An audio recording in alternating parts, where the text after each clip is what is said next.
And over here, we're going to be talking about the future of money.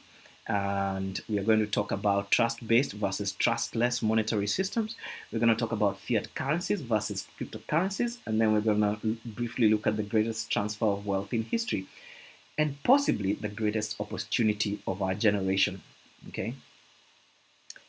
So now here we've got the old column on the left and the new column on the right. That diagram, the old system was centralized. As you can see, you've got a center, and all people, all businesses, all governments, all human beings, all companies, whatever, have to sort of go to the center, to the central bank, which has its ring of private banks around it to get currency. So there's that idea of a central point of acquiring a means of exchange. Whereas on the right, the means of exchanges are all decentralized and people can deal directly with each other without having to pass through the center.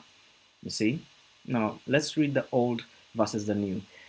In the old system, central governments and banks were there to create trust in the system. And this trust was enforced by the concept of legal tender. You've all heard that word, legal tender. Legal tender simply means it's a point in law, and it means coins or banknotes that have been produced that must be accepted if offered in payment. Okay, so if I'm holding a piece of legal tender, maybe it's a euro or a British pound or whatever, Kenya shilling, and I give it to you, you have to accept it.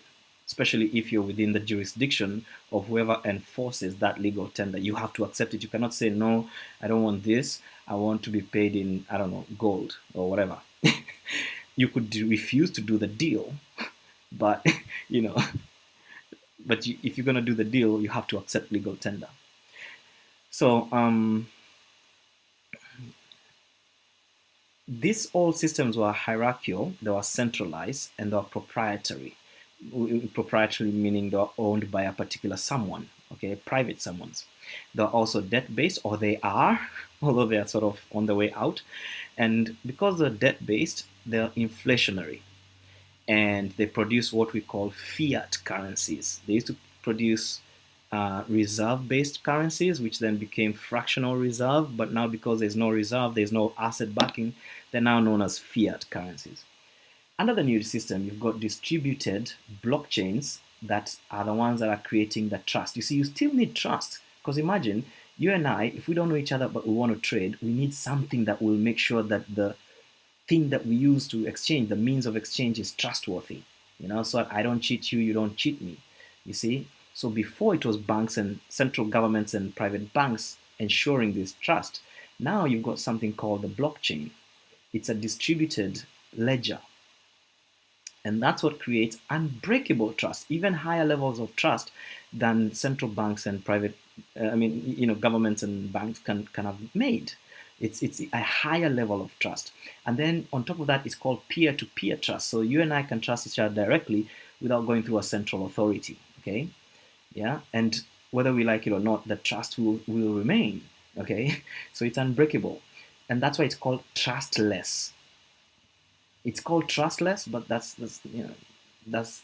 where the old one is called trust-based, and this one is called trustless, meaning we don't need somebody in the middle to trust. Anyway, so the trust is enforced by the blockchain. The hierarchy is not, the structure is flat, it's not hierarchical.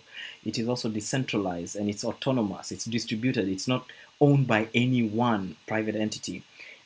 Also, it's not based on debt. The currency is not produced by creating debt, and therefore it's not inflationary. And what it produces are cryptocurrencies. Crypto means they're cryptographically secured, and currencies meaning, just like currency, just like fiat currency, but different. So an example of this is Bitcoin.